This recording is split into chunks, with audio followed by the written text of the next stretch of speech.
bayan ng Senator Ninoy Aquino sa Sultan Kudarat, may dalawang matayog na puno ng nyog na kung hindi man tinatambayan ni Jeward,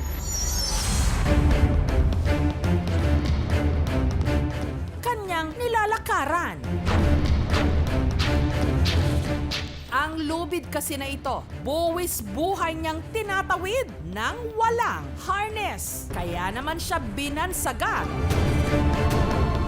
Boy Lubid.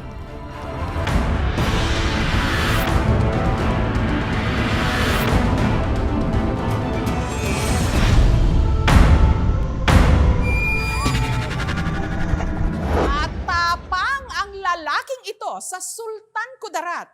Buong tapang na tumatawid ng lubid na nakakabit sa mga puno ng nyog. Boy Lubid lang malakas! Si Jeward, minamani lang ang paglalakad sa lubid habang may buhat-buhat pang galon ng tubig. Baka sabihin nyo, wala tong laman. Puno yan. Sa mas mataas na puno, kaya rin niyang tumawid, bit-bit ang dalawang buko. Nasubukan na rin daw niyang gumamit ng manipis na alambre na siya niyang nilalakaran sa ere. Alambre ito mga idol ha. Makaliit ito mga idol, pero kaya ko ito mga idol.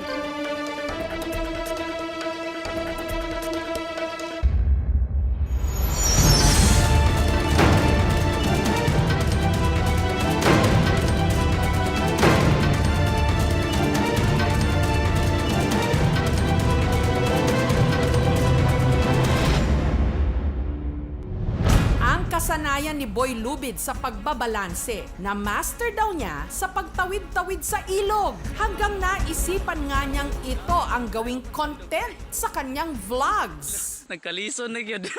Ambak na lang. Practice ako ng loob ng 3 weeks. Tubong General Santos City si Jeward. Grade 5 ang natapos. Ang pang-araw-araw nilang gastusin, kinukuha niya sa paggawa ng uling. Pangarap ko sa buhay talaga, mama, is makaahon kami sa hirap. Hanggang improvement, hanggang ano ka lang talaga, pang tawid gutom lang. Salamat muna ako sa aking mga subscribers. Halos 50% ng population na internet users. Nai-inspire sila kasi syempre nakikita nila maraming mga sumisikat. Ba't ibang paraan din nagbibigay ng incentive sa kanila sa pagpapublish ng content. Kaya nga naisipan kong mag-vlog. Hindi ko na kasi iniisip yung maaksidente ako sa pagtawid. At sa araw na ito, ang mga nauna niyang stunt, plano pa raw niyang higitan. Babasagin niya ang una na niyang nagawa sa pamagitan ng pagtawid sa puno ng nyog na may taas na mahigit 20 feet. Upang masiguro ang kanyang kaligtasan, kinabitan siya ng rescue team ng harness. Meron ding mga nakaantabay na mga tiga MDRRMC. Napakadelikado po talaga kasi pag babagsak po siya sa lupa, magkukos po siya ng kamatayan. Bilang warm-up, tumawid muna si Boy Lubid sa unang level na hanggang ulo lang ang taas. Habang nasa gitna, nakuha pa niyang magde-4.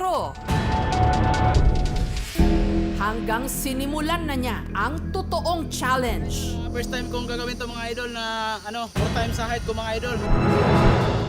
Bago umakyat sa lagpas 20 feet na taas na lubid, ikiniskis muna niya ang kanyang mga paa sa puno. Basa kasi yung lupa.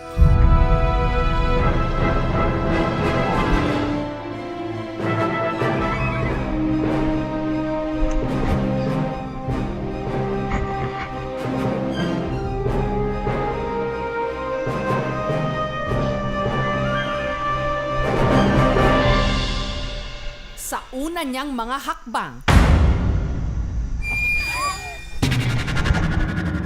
tila nanginig pa siya at bahagyang gumewang-gewang.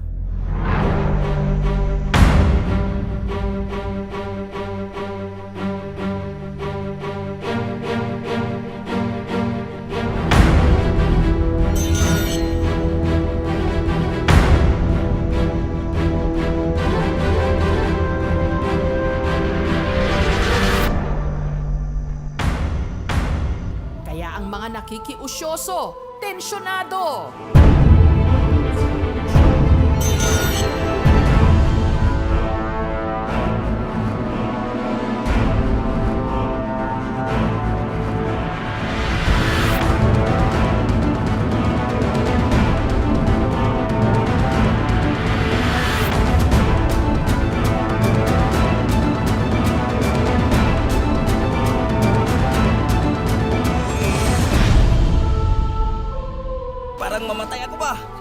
abuse.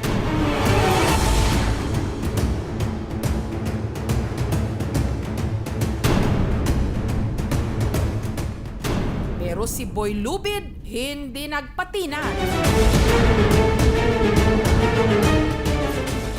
Makalipas ang 30 segundo, tagumpay siyang nakatawid. Humanga ako sa kanya. Proud na proud po ako bilang kapatid niya. Wala pa po akong nakukuhang sahod sa YouTube kasi hindi ko pa naabot yung requirements. Patuloy pa rin ako na magbablog, ma'am, kasi umaasa ako na balang araw ma-discover din ako. Kung iisipin nga, ano bang pinagkaiba ng marami nating mga kababayan sa kanya na para lang maitawid ang hirap ng buhay ngayon, lahat ginagawa sa halos araw-araw ding pagtawid at pagbalanse sa buhay.